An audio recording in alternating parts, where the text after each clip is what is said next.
Thank you very much, Reggie. Great, great introduction. I wonder who wrote it. Okay, what I again want to do today is show that I can make business writing lively, creative, and engaging, that business writing does not have to be flat and dull. To do this, I'll read a few pieces I've written for clients. I hope you'll find them engaging as well as informative. I'll begin with something I wrote for a company that asked one of my clients, a marketing firm, for a write-up of its product, a chlorine gas containment system.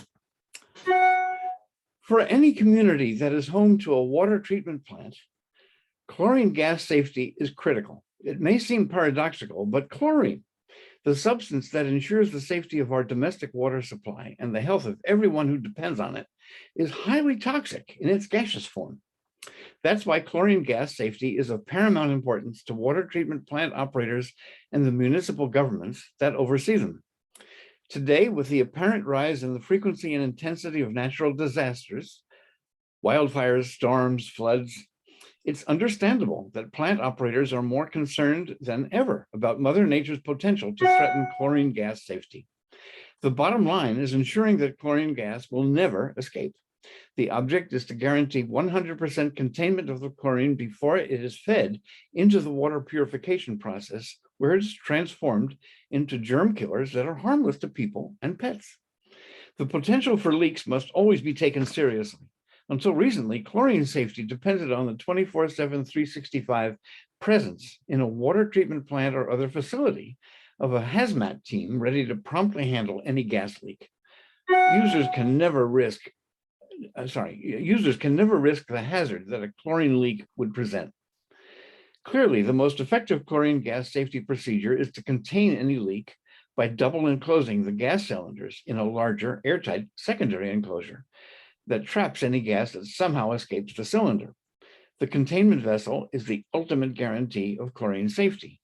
Fortunately, this simple, low-cost solution is easily available in the form of Chlortainer, a sealed secondary enclosure for chlorine gas cylinders. The Chlortainer vessel offers treatment plant operators a simple, low-cost, easily installed, minimal maintenance, and highly effective safety solution that addresses leaks before they happen. Any chlorine gas emitted by a leaky cylinder is not only trapped inside the Chlortainer, it is then automatically fed into the everyday water purification system. Moreover, a fail-safe valve on the Chlortainer ties into a chlorine leak detective sensor so that in the unlikely event of an external release, the fail-safe valve will shut off the leak. That's why Chlortainer represents peace of mind. It's the direct route to what the Chlorine Institute, an industry safety organization, calls aiming for zero releases and zero injuries. Now, a change of pace. This is a bio I wrote for Alan Wingate, Naya's predecessor in the group for taxes. I synthesized it from 3 different mini bios that Alan wrote himself, none of which, standing alone, portrayed him the way he wished. So he asked me to take a shot at it. For most people, the first thing that comes to mind about CPAs is how to save money on their taxes. While I certainly help clients minimize tax liability, I do a lot more. The greatest value I offer is providing clients priceless peace of mind, that is, reduced audit risk, and greater efficiency through proactive tax planning. I founded Alan Wingate CPA in 2018, but by then, I'd already been a CPA for several years. In fact, I have over 3 decades of experience in accounting, asset management, and tax preparation. Let me tell you a little bit about how I got to where you find me today. Born in Walnut Creek, I grew up in Piedmont. After high school, I studied accounting at the University of Colorado. I've been back in the Bay Area ever since. The funny thing is that when I left for college, I missed the coast. When I returned, I found that I missed the mountains. I love the high country and greatly enjoy hiking, skiing, and fly fishing. I also greatly enjoy the work I do and have done, which actually covers a lot of territory. My career has included payroll accounting for a national retailer, property management of commercial centers, and construction of single-family home subdivisions. I also started and ran a wireless site development company where I located communications equipment at over 80 sites all across California. Some of that work got me back into the mountains. In 2003, I transitioned into asset management, commercial centers, and apartment complexes. I also provided clients with bookkeeping and tax services.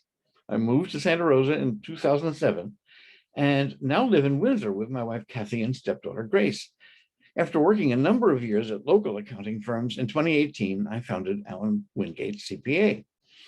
Besides providing advice on minimizing tax bills, we prepare individual, corporate, partnership, and trust income tax returns. We also provide accounting write-up services and prepare financial statements. We prepare estate and gift tax returns as well. I enjoy helping clients realize their goals by providing the information they need to make sound financial decisions. To the various experiences that have enriched my career, I've now added running a successful small business. I'd love to share my expertise with you. Finally, here's a business letter I wrote for another former member of our group, Luke McCulley, when he moved to the Chicago area and wanted to introduce his successor, our friend, Dr. Catherine Zabelin, to his patients. Dear friends, it is with greatly mixed emotions that I'm letting you know that my family and I will soon relocate to the Chicago area, and that I am proud to be transitioning my practice and entrusting your care to a highly trusted colleague, Dr. Catherine Zabelin.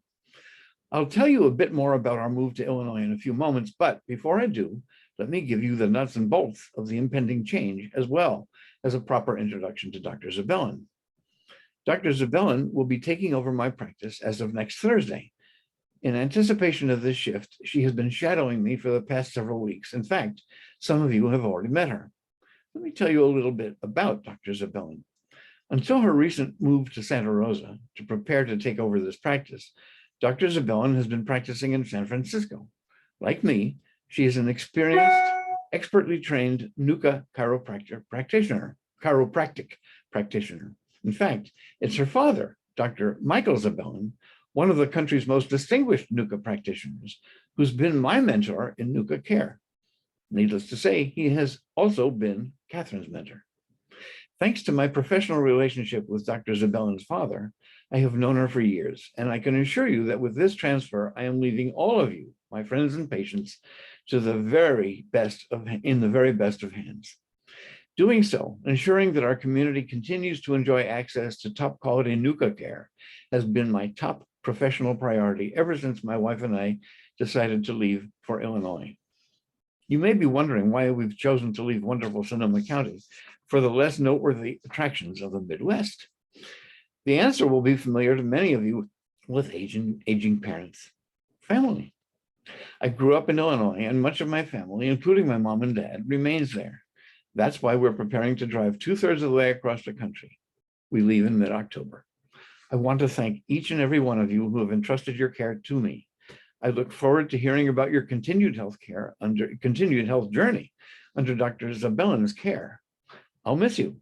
And if by some chance you ever experience alignment difficulties while visiting the Chicago area, it would be a great pleasure to see you again in my office there. Or if you can spare the time, just to say hello over a cup of coffee or a glass of wine. Sonoma wine, of course. Thank you. Any questions? I have a question. Yeah. So if you're writing a bio on somebody, like what information makes it like more successful that they provide you? Like, do they write it out and then you fix it, or? It's always helpful in anything that I'm writing. If my client gives me something to work from, it's going to be less expensive for them in the first place because I have to spend a lot less time interviewing them and doing some research. And I generally charge by the hour rather than just by the project, because you never know how long a project will take until you get your teeth into it. But in terms of what sort of information I might need, it's hard to say.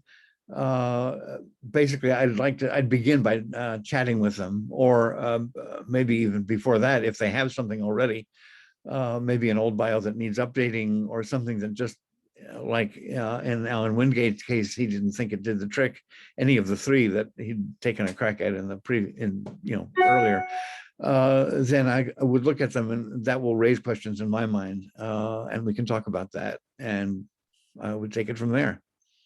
Any other questions? Thank you. Well, it's good to always say well said to Howard, because we know that is his specialty in saying things well. Howard, that's the end of your time, but